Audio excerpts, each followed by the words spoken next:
Bonsoir chers amis, ici Elisabeth à nouveau, on ne se quitte plus et je viens là très rapidement pour inviter les femmes à venir me rejoindre demain soir Saint-Valentin, donc à 20h20.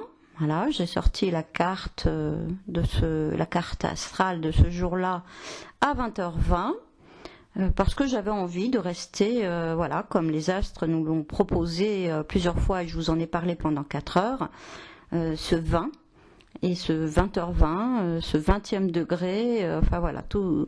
Et donc, comme me l'a fait remarquer aussi une femme, dans ce miroir inversé de cette année 2020, dans le schéma que j'avais proposé lors de mon dernier visuel et mon dernier partage, on retrouve en effet cette lettre Tsadé qui figure l'androgyne et qui est justement cette union, pour la Tsadé finale, cette union, alors c'est une lettre hébraïque pour ceux qui ne connaissent pas, et qui correspond à la lune, mais dans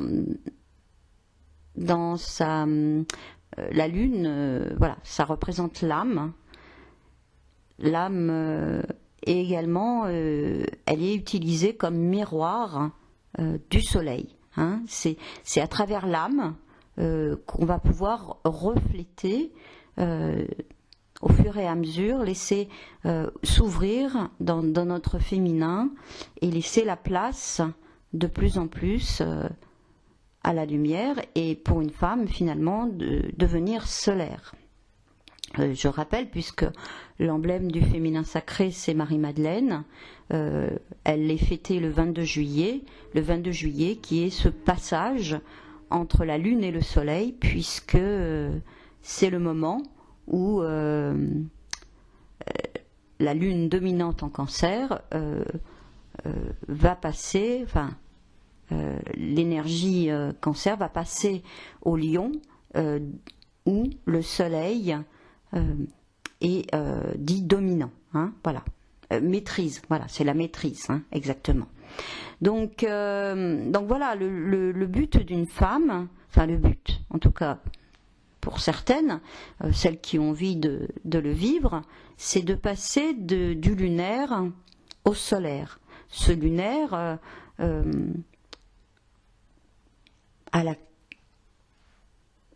dans cette position dans laquelle elle s'est mise. Elle est reliée une certaine partie de sa vie, mais où à un moment donné, elle va pouvoir se libérer des cycles, ou en tout cas d'abord les vivre pleinement pour enfin s'en libérer pour devenir solaire. C'est ce qui se passe justement, je parlais de la Renaissance donc à 56 ans. D'ailleurs, entre-temps, j'ai encore trouvé d'autres ressources qui montrent bien ce passage. Je l'ai trouvé, je ne vous l'ai pas dit, mais je vous le dis et j'en profite pour vous le dire là maintenant, je l'ai trouvé dans la pyramide de Maslow, où justement à peu près à cet âge, j'ai calculé, puisqu'ils ont dit vers la fin de sa vie, et puis ils ont dit au moment où il a fait cette bascule, où il a rajouté en haut de la pyramide justement cet accomplissement du soi, voilà, qui est vraiment cet accomplissement spirituel en fin de compte, voilà. Donc bien entendu, pour faire le lien, si je viens si tard, c'est parce que je me suis posé la question, est-ce que le badinage de l'amour est un sujet intéressant, important, étant donné ce qu'on vit actuellement, enfin ce que le monde vit actuellement.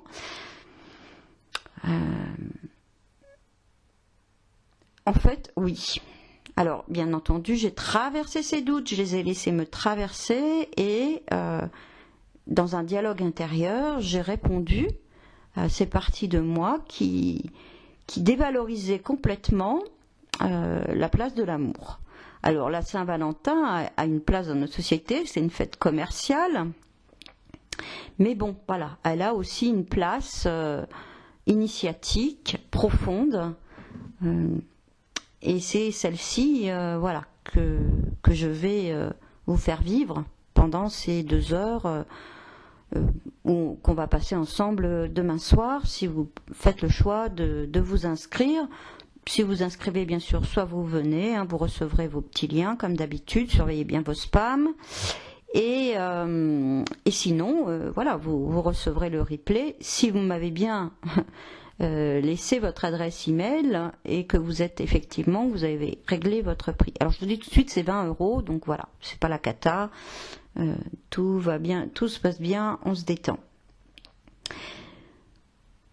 Alors, est-ce que l'amour est un sujet important dans le monde dans lequel on vit, où bon, il a une place commerciale, c'en est sûr, mais quand même, dans nos cœurs, c'est une quête. Hein, alors, chacun l'amène à sa manière, mais c'est quand même une quête.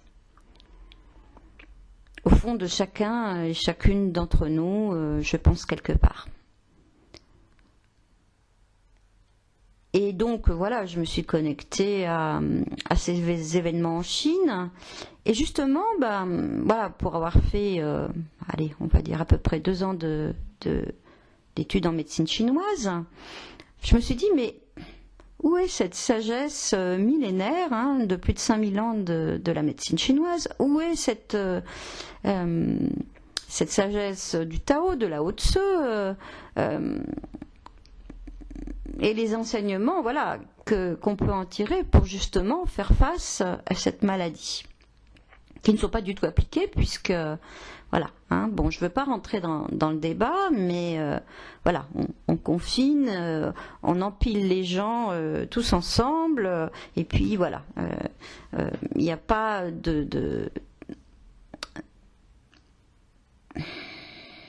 la peur est cultivée, enfin voilà, je ne rentre pas dans les détails, chacun ira chercher ses informations où ils veulent, mais en tout cas, peu importe la manière dont est appréhendée cette situation, et puis dans la symbolique, c'est arrivé au moment du Nouvel An chinois, enfin où ça a pris de l'ampleur, et ça serait voilà, relié. Alors je rentre pas dans le complotisme, hein, voilà, relié à la chauve-souris.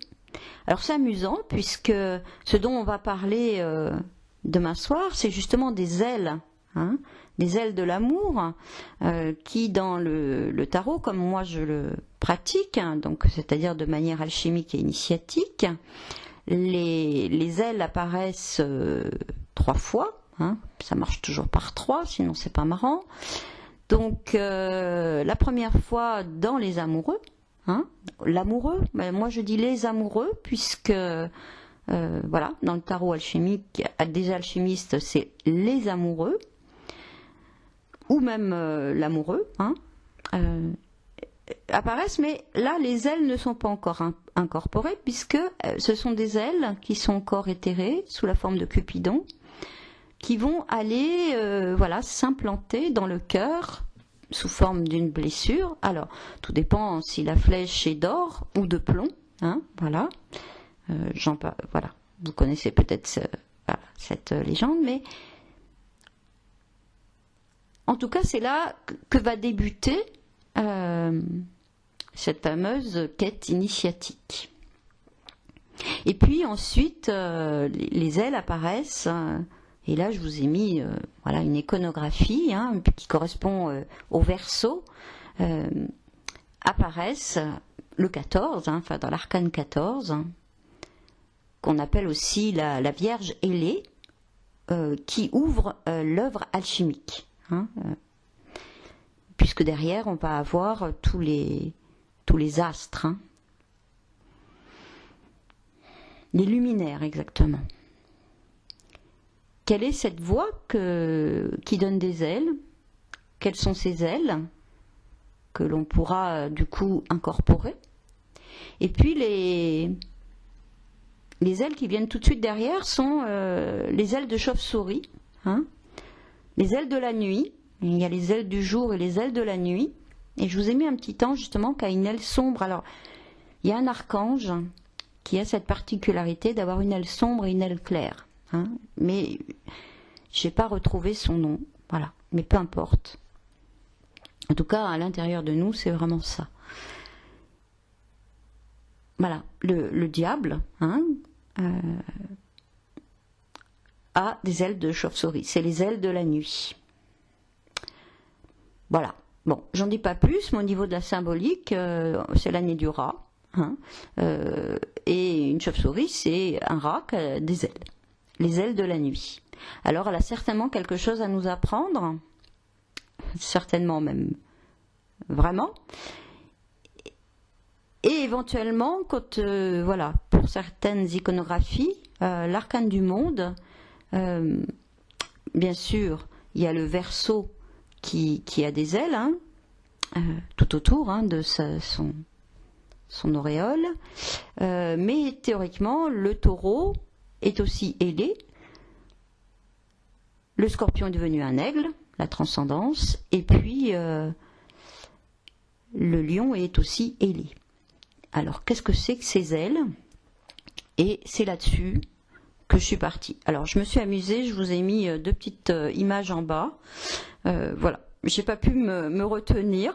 Je sais pas pourquoi, elles me sont venues comme ça. Donc, voilà, il y en a une, bon, je l'ai mis en toute petite, donc j'espère qu'on la reconnaîtra pas, parce que certainement, bon, voilà. Mais bon, elle est pas connue, donc voilà, c'est une femme qui avait participé à un super stage avec moi, où justement on avait travaillé sur la sortie du labyrinthe, sur les 12 étapes à l'époque. On avait travaillé sur le chemin de croix, sur les orientations de la médecine. Enfin voilà, c'était waouh. Elles étaient peu nombreuses, elles devaient être 5, mais ça avait été vraiment très fort. Et à ce moment-là, ce moment où vous voyez là cette tempérance là qui est au bord, qui correspond à Psyché, quelque part, où quand on va atteindre le Graal, il y a ce pas dans le vide à réaliser.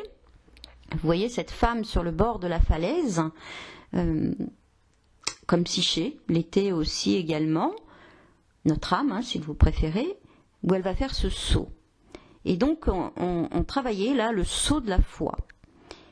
Et au moment de ce saut de la foi, elle était passée, je crois que c'est la dernière qui avait passé ce rituel, qui avait duré des heures, puisque j'avais pris 1 heure par femme. C'est un truc de malade, sans m'arrêter, mais bon, c'est comme ça. Quand Elisabeth est partie, elle ne s'arrête plus.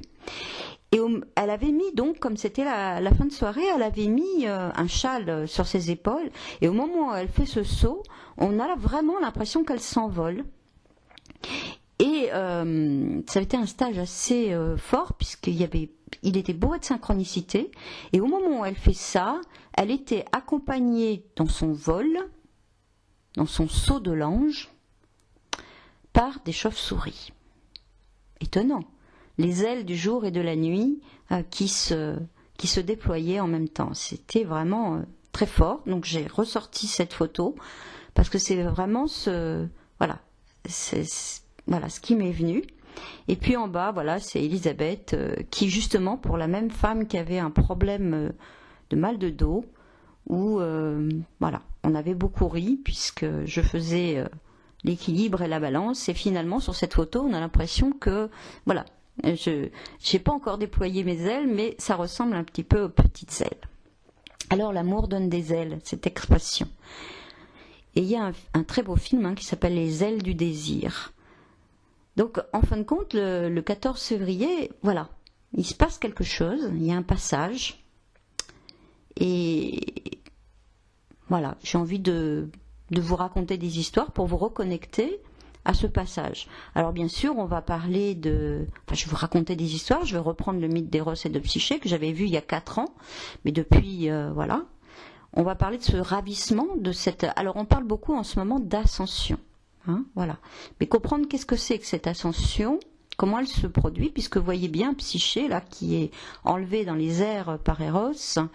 Psyché a des ailes de papillon, normalement, mais là, voilà, elle a des ailes. Et bien que Eros est descendu et elle l'a intégré. Et donc, c'est ce qu'on appelle l'extase, le ravissement, l'apothéose, les noces chimiques. les alchimistes travaillaient avec leur mystique sorora. Et donc ces noces, je ne vais pas dire mariage parce que mariage est vraiment relié au patriarcat, ces noces se font sur deux plans, sur le plan du soleil et de la lune, et justement Valentin, bien sûr, signifie être entier, être bien parce qu'on est entier, ce qui n'a rien à voir avec trouver sa moitié. Où la trouve-t-on, notre moitié? Voilà, où est-elle? Donc, c'est à moi aussi, pendant ces 2 heures, de vous en parler,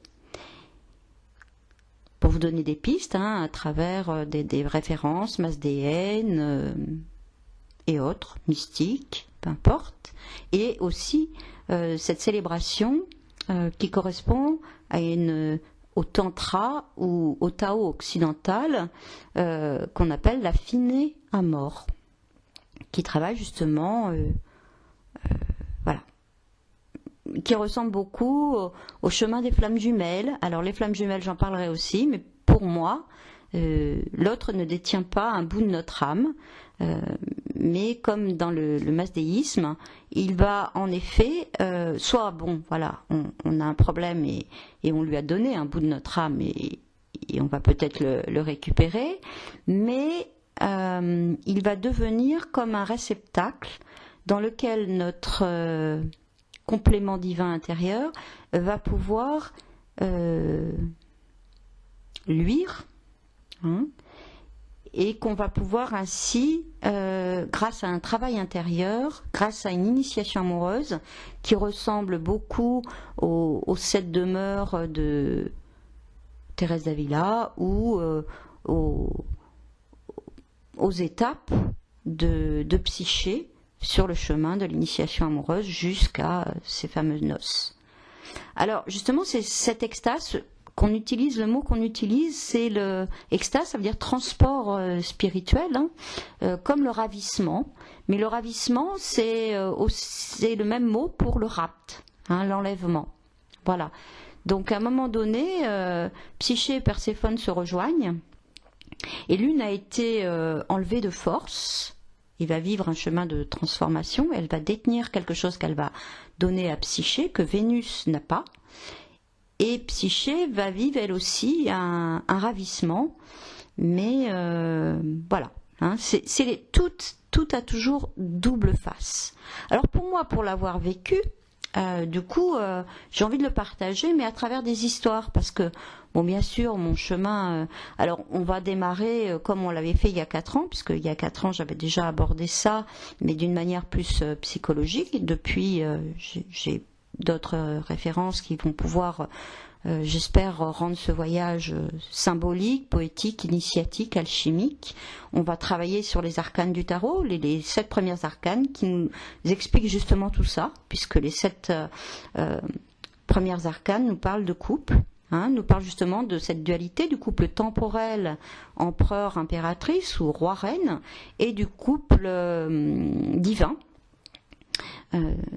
qui vont correspondre au complexe père, complexe mère et anima, animus. Voilà, je vous parlerai de tout ça relié à l'inconscient collectif. Alors il y aura une partie sur les théories jungiennes et comment ça s'intègre, et puis une autre partie, c'est relié à l'alchimie, puisque de toute manière, Jung a relié le travail d'individuation avec l'alchimie.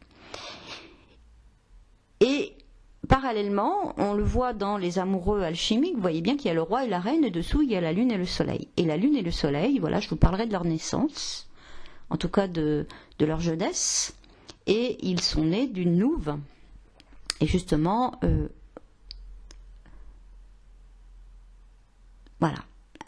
ne vais pas tout dire, mais Zeus, la première femme de Zeus, qui a pris la forme d'une louve. Et Valentin est relié au Lupercal, au loup, etc., aux jumeaux divins.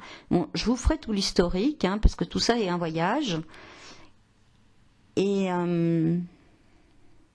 justement, dans cette histoire, ça nous parle à l'intérieur de nous de ce mariage patriarcal qui a engendré avec Zeus, par exemple, Héra a engendré, je crois que c'est Lyti, je ne me rappelle plus son nom, en tout cas c'est celle qui signifie les douleurs de l'enfantement, et Arès, le dieu de la guerre. Voilà, ça ressemble beaucoup à certaines références qui nous parlent, enfin dans la Genèse par exemple, qui nous parlent d'hostilité et de douleur, qui signifie voilà les douleurs ou le travail même. Bon voilà, j'essaierai d'en faire une petite interprétation rapide pour resituer les choses.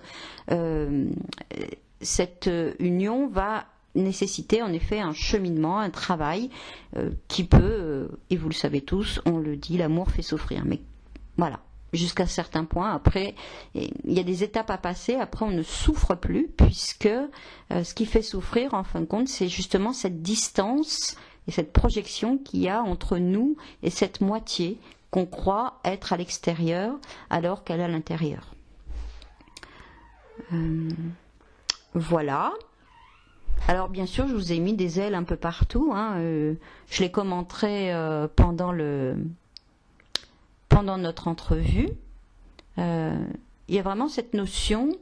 Alors c'est aussi le mythe d'Icare qui nous dit que nous devons réaliser nos propres ailes, puisque finalement, pour sortir du labyrinthe, donc c'est-à-dire de ce nombril du monde, de cet endroit dans lequel on se perd, dans lequel aussi on a perdu notre être et notre âme quelque part, mais qui est nécessaire.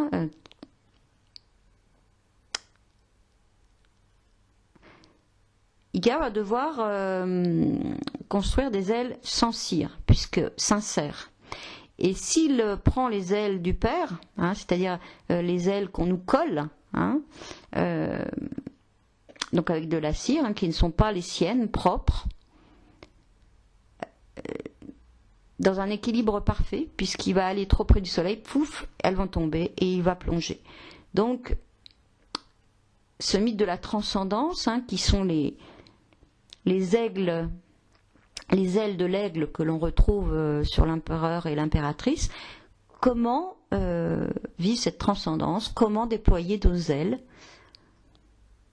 Et voilà, alors ça peut passer à travers l'ange ou à travers le pharabar, tout dépend des... Voilà, donc tout ça, je le dirais, c'est notre double spirituel, quelque part, puisque nous sommes, comme les jumeaux divins, à la fois humains, et oui, l'amour humain n'est pas... Il est difficile, il y a plein de difficultés à vivre l'amour humain, mais l'amour humain est un réceptacle pour vivre l'amour divin. Et cet amour humain peut tout à fait accueillir l'amour divin. Et on peut le vivre sur Terre, puisque je ne me rappelle plus qui a dit ça, mais finalement, la Terre, c'est peut-être le paradis de Dieu. Voilà.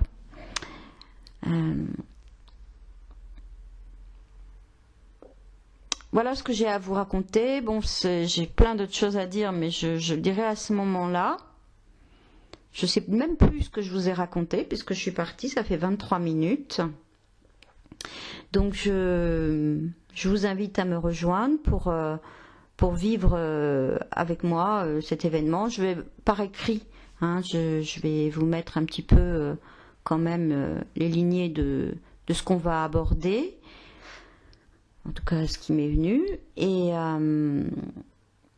vous reconnecter peut-être pour ceux qui auraient renoncé à l'amour, je dirais, pour vous reconnecter à l'essence, puisque dans toute quête, si l'amour n'est pas présent, il ne se passe rien.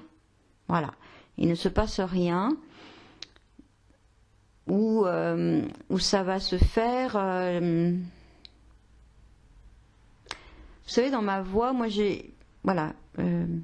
dans celle que j'ai retrouvée, on appelle ça la voix des simples ou la voix courte, la voix brève. C'est pas la plus facile, contrairement à ce qu'on pourrait penser, mais en tout cas, c'est celle qui vraiment passe à travers l'amour.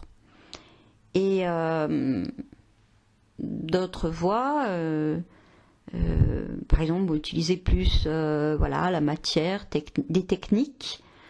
Mais finalement, ils n'y arriveront. Enfin, je ne veux pas dire ils n'y arriveront pas, mais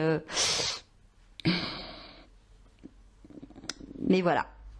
Hein, donc ma voie est celle de l'amour, comme celle de Psyché, hein, comme celle de l'âme.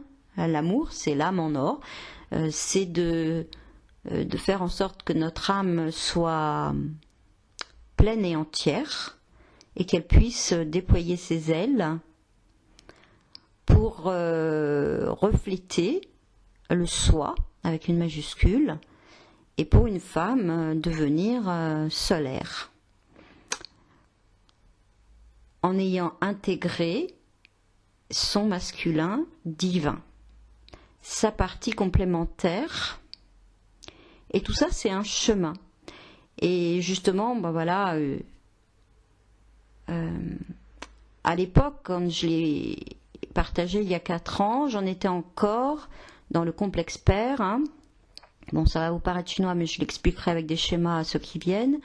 À être bloqué justement dans les projections de l'animus négatif. Hein, comme on va dire, c'est l'image qu'on a de l'homme qui souvent passe... on va dire à travers notre père ou l'animus de notre mère, peu importe, ça je le détaillerai. Mais une fois que j'ai eu dépassé ça, je me suis dit, bon voilà, donc je vis l'amour avec mon père, qui est maintenant pour moi, voilà, qui est un homme, hein, en fin de compte. Et d'ailleurs, alors est-ce qu'il s'est transformé ou est-ce que c'est mon regard sur lui qui a fait cette transformation? Mais maintenant, voilà, c'est vraiment de l'amour, hein, qui coule de source. C'est ça aussi, c'est que c'est tellement évident. Et donc, quand on a dépassé ça, on se dit, bah oui, là, j'ai nettoyé mes mémoires patriarcales, mais j'avais nettoyé les mémoires patriarcales de mon inconscient personnel. Où je me suis retrouvée ensuite, c'est que notre inconscient personnel communique avec l'inconscient collectif, et j'ai eu à nettoyer à l'intérieur de moi des mémoires de l'inconscient collectif patriarcal. Et là, je me suis arrêtée devant Barbe Bleue, hein, quelque part, où cette longue barbe blanche de ce Dieu patriarcal unique, célibataire, jugeant et culpabilisant, et qui a priori n'aimait pas les femmes. Mais ça, c'est des interprétations qui ont été données, voilà, et puis qui ont créé un égrégore dans l'inconscient collectif et qui est toujours actif. Et donc là, il a fallu que, à l'intérieur de moi, j'aille vraiment faire cette réconciliation avec le Père céleste. Et cette réconciliation, elle va passer justement peut-être par Christ. C'est peut-être pour ça. Hein. Alors, Christ, alors moi, je ne fais pas de dogme ni de religion, je parle de l'inconscient collectif. Et c'est vrai que dans l'inconscient collectif occidental, c'est comme ça que Dieu s'exprime. En tout cas, moi, c'est comme ça. Maintenant, j'arrive à dire le mot. Et donc, à travers cette transmutation, par l'amour, hein, tout simplement, j'ai pu enfin accéder à cette communion jusqu'au masculin divin. Mais bien sûr, je suis passée à travers des archétypes divers et multiples. Et pour terminer, posez-vous la question quand même. Quels sont ces mythes justement de l'affiné à mort ou tout simplement de... Alors bon voilà, je vais vous dire Tristan et Iseux, Roméo et Juliette, Dante et sa Béatrice, ou encore Christ et Marie-Madeleine, Isis Osiris. Pourquoi ces couples divins, hein, quelque part, hein, puisque bon, Dante, c'est dans la Divine Comédie, il va passer par les 3 stades et puis cette projection, enfin je veux dire cet amour terrestre, il va la retrouver dans ce qu'on appelle le paradis, le nirvana, tout ce que vous voulez. Pourquoi? Ou pareil, Marie-Madeleine, c'est typique. Cet amour, c'est pas qu'il a été caché, c'est que c'est un amour divin. Et dans la chair, voilà, il n'a pas lieu, puisque c'est à partir du moment où le Christ revient, au bout de ces 3 jours, en lune scorpion justement, il va lui dire ne me touche pas, il n'y a pas la fusion. Et ensuite elle va vivre une grande partie de sa vie, enfin en tout cas d'après le mythe, à se révéler, à devenir l'apôtre des apôtres, et tout ce cheminement où elle devient solaire, puisqu'avant elle était juste voilà, une parmi une. Donc finalement, puisque la dernière fois je vous l'avais dit, Christ est un mythe solaire, et donc il y a la lune qui est représentée par Marie, on la figure d'ailleurs souvent avec une lune, et Marie-Madeleine qui représente Vénus. Donc voilà, ce couple intérieur de l'anima de chaque homme, mais vice-versa, à l'intérieur de nous, pour les femmes, notre défi, c'est de ne pas être une projection de l'anima des hommes. Et de réaliser nous-mêmes la femme que nous sommes, et de rencontrer notre animus dans sa partie la plus élevée, puisque l'animus le plus élevé d'une femme va être justement un guide spirituel. Voilà. Donc, en passant par plein d'étapes. Mais toutes ces étapes, justement, vont commencer par un choix, par un engagement, par ce fameux saut dans le vide, où, à travers l'amour humain, on décide de vivre cette initiation amoureuse qui va nous amener, c'est comme... voilà, c'est une reprise New Age, mais voilà, j'ai eu du mal longtemps avec ça, mais en reprenant les étapes et tout, je me suis dit, finalement, bon, c'est vrai qu'ils se leurrent un peu en pensant que, mais c'est parce qu'ils ont donné leur âme à l'autre, voilà. Mais après, voilà, ils vont s'ils font vraiment le parcours tel qu'il est décrit, qui est le même parcours que l'initiation amoureuse alchimique ou de la finée à mort ou de voilà, de Tristan à Iseux, voilà. Remarquez qu'il y a toujours ce triptyque entre l'amour temporel, l'amour patriarcal symbolisé par le roi et la reine. C'est pareil avec Guenièvre, Arthur et Lancelot. Et puis cet amant divin qui vient s'intercéder entre les deux. Cet amour qui est toujours un peu secret, un peu interdit. Voilà. C'est, voilà, pour les mystiques, c'est le mariage, l'union avec leur époux. On retrouve ça aussi dans le Cantique des Cantiques, qui est un texte, voilà, pourtant relié à une religion très prude, et pourtant il est très haute et très, très explicite. Voilà, donc je vous parlerai de ma propre expérience, si vous le souhaitez. Mais en tout cas, cette relation avec notre masculin divin, on parle aussi des maris de nuit. Voilà, je vous parlerai de plusieurs expériences. Voilà, c'est pas forcément, c'est aussi dans la chair, mais c'est vraiment toute une progression. Et cette progression, elle commence à partir du moment où on choisit d'initier. C'est pour ça que, bon là, voilà, vous allez vivre quelques heures avec moi, et donc ensuite, j'ai dû vous donner les dates pour le mariage alchimique, 27 au 29 mars, je fais un séminaire, c'est un ensemencement. Donc là, plus loin, après, dans la présence, ça va être ce moment où, voilà, il y a un ensemencement qui se passe,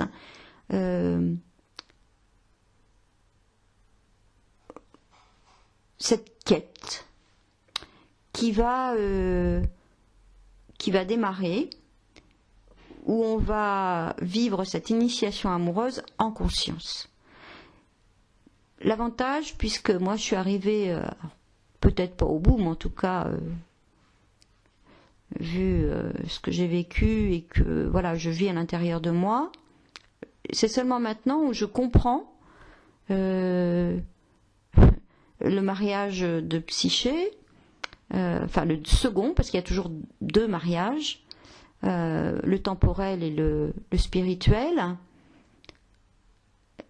Voilà, je comprends ces saintes qui ont les yeux tournés vers le ciel et qui sont en extase, où je comprends le cantique des cantiques, voilà, parce que je l'ai vécu dans ma chair. Et donc l'idée, je trouve que voilà, ça vous donne et puis ça nous sort un petit peu aussi de. Je vous expliquerai, je vous donnerai si vous voulez sur l'affiné à mort, voilà les pratiques qui sont tout à fait tantriques, enfin au moins aussi valables que le tantra. Cette philosophie, ce cheminement qu'on décide d'entreprendre ou pas. Alors moi, voilà, je n'ai pas décidé de l'entreprendre, j'ai pas eu le choix, ça m'est tombé dessus. Mais c'est seulement quand on est arrivé au bout qu'on se dit ah oui, tout ça pour ça. Voilà. Donc ça n'enlève pas du tout votre couple humain. Ça vient simplement vous donner une dimension intérieure supplémentaire et peut-être la force pour. Alors, ce qu'il faut savoir, c'est que quand même. C'est vrai que c'est peut-être comme pour le parcours flamme jumelle ou comme dans le finé à mort ou comme dans tous ces mythes et contes qui en parlent, c'est vrai qu'il y a cette idée de séparation. Et donc justement, à un moment donné, de se retirer. Ou en tout cas de prendre des moments pour se retirer pour vivre ça. Parce que les femmes qui, je vois par exemple qui... Voilà, grâce par exemple à des techniques de recouvrement d'âme, ont pu rencontrer, au fur et à mesure, on va rencontrer des partenaires de plus en plus proches, correspondant plus à notre vibration. Et bien, en fin de compte, ça amène, puisque le chemin n'est pas encore terminé, ça amène son lot de peur. Voilà.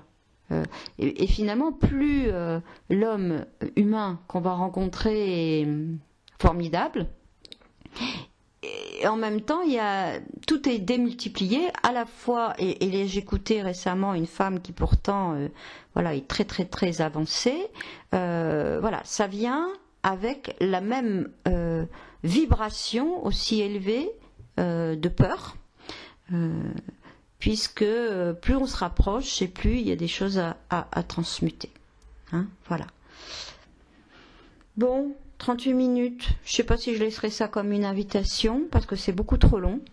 En tout cas, voilà. Bon, peut-être à demain soir. Je vais résumer la manière de vous inscrire. Je vous mettrai le lien. Vous inscrivez, vous êtes là, pas là. Si vous n'êtes pas là, si vous avez bien rentré votre adresse mail et que vous avez bien effectué votre règlement, je sais plus si je vous ai dit c'est 20 €. Mais écoutez, vous recevrez comme habituellement, puisque maintenant, voilà, le replay. Alors surveillez bien vos spams, parce que c'est vrai que, bon, si vous n'êtes pas nombreux, ça ira, mais si le nombre, voilà, comme la dernière fois, le nombre avait bien été, voilà, pas très important, mais en tout cas à gérer, devenait un peu plus compliqué. Voilà, il y a des personnes qui me demandaient de renvoyer, et ça, je ne vais pas pouvoir le faire tout le temps. Donc, qui ne trouvaient pas le lien pour se connecter, et alors que c'était tout à fait dans les spams, ou alors qu'elles n'avaient pas mis leur adresse mail, donc elles ne risquaient pas de recevoir, enfin voilà, etc., ou qu'elles n'avaient pas réglé, donc forcément, comme c'est en automatique, ça ne marche pas. Donc voilà, donc je vous demanderai de faire un petit effort pour vous débrouiller, voilà. Donc je vous dis à demain soir, si vous inscrivez, ou en replay, Et puis, ah oui, ce que je voulais vous dire, c'est que ce soir-là, donc je parlerai un petit peu pour celles qui seront intéressées, voilà, de qu'est-ce qui va se passer, qu'est-ce que c'est et ce mariage, ces noces alchimiques, hein, qu'est-ce que c'est exactement que je veux proposer. Et si jamais vous décidez de vous inscrire, voilà, je déduirai vos 20 € que vous aurez pris pour de l'inscription encore, alors que ce séminaire de 3 jours dans un château avec hébergement et prestations et nourriture comprise est à 369 €, ce qui est déjà incroyable. Voilà, donc je vous dis à demain soir. En attendant, pour les autres, je vous souhaite vraiment, malgré tout ce qui peut générer des peurs ou alors des réactions épidermiques parce que c'est devenu une fête commerciale ou parce que vous vous sentez sans Valentin plutôt que Saint-Valentin, voilà, de cultiver ce moment et peut-être de prendre cette décision à l'intérieur de vous, ou avec moi ou seul, vraiment de vous engager avec vous-même à recouvrer votre intégralité, hein, votre totalité de femme, et d'aller vers cette fameuse femme sauvage qui est la femme qui a pactisé avec son masculin. Alors c'est un enjeu important puisque chaque femme, comme je vous disais, moi je ne le fais pas de façon MLF ou etc. J'ai rien contre, mais voilà, moi ma technique, s'il en est une, c'est tout simplement comme chez Erazade. Il y a un tyran qui tue les femmes parce qu'il s'est senti blessé et trahi. Elle l'épouse et voilà, sans le juger, quoi que ce soit, elle va lui raconter chaque soir une histoire qu'elle ne terminera pas. Et au fur et à mesure, au bout de 1001 nuits, ce masculin, ce barbe bleue, on va dire, qui démembre les femmes, le démembrement fait partie de l'initiation, va peu à peu se transformer et ils vont vraiment vivre un second mariage, une union qui se fera à un autre niveau. Et plus jamais il tuera des femmes et voilà. Et donc c'est le pouvoir du symbolisme, des contes, des légendes et des mythes et des archétypes qui peuplent l'inconscient collectif et qui structurent la psyché. C'est ce pouvoir des histoires qui métamorphose le chemin. Et voilà, c'est ma voix et je la trouve douce. Elle n'atteint pas, elle n'est pas, voilà, elle n'est pas, je veux dire, la seule confrontation qu'il peut y avoir, c'est avec notre propre inconscient, mais en tout cas, elle n'est pas dans la lutte. Et ça, c'est super important. Voilà. Et elle n'est pas non plus dans le non-respect de soi et dans la soumission. Voilà. Et au fur et à mesure, une force s'installe et on le retrouve dans les arcanes du tarot, dans l'astrologie, dans toute la symbolique, dans les contes, légendes, les mythes, dans l'alchimie, qui repose sur la symbolique aussi, dans l'approche jungienne, dans les rêves, hein, qu'on peut interpréter aussi, qui sont aussi de la symbolique. Et à travers tout ça, un cheminement se fait où on est en contact direct avec les structures psychiques, avec l'invisible, avec la matrice qui sous-tend tout ce qui nous arrive dans la vie en miroir. Voilà. Donc vraiment, c'est cette approche, avec ou sans moi, que je vous invite à... Vous n'avez rien à combattre, juste à traverser, à intégrer Et ça se fait, alors je ne voudrais pas dire comme par magie, parce que bien sûr il y a la transmutation émotionnelle, et quand même quelques petites pratiques, voilà, des ruptures de liens, voilà, il y a pas mal de choses à réaliser. C'est un voyage. Et le seul bagage que vous pouvez emmener avec vous, c'est justement, même si pour l'instant c'est qu'une toute petite étincelle, vous pouvez vivre la haine, c'est pas un souci, je l'ai vécu moi la haine, mais justement la vivre à fond pour voir à quel point on peut se faire du mal à nous-mêmes avec ça, et par amour pour nous avoir envie de la transmuter pour laisser passer quelque chose de l'autre côté. La connexion à votre guide, ça c'est super important. Voilà. Donc accompagné ou pas, vous avez cette possibilité d'arpenter cette voie de l'amour, cette voie de l'amoureuse finalement. Et c'est pas du tout fleur bleue, c'est pas gnangnan, et c'est tout à fait d'actualité. Tout à fait. Voilà. Et c'est tout à fait légitime, puisque mes doutes étaient là-dessus. Est-ce que il est légitime de vivre la voie de l'amoureuse et de la partager et de la contaminer? La réponse est oui, et je vous invite à venir l'arpenter avec moi en cercle demain soir. Bonne Saint-Valentin et à tout bientôt.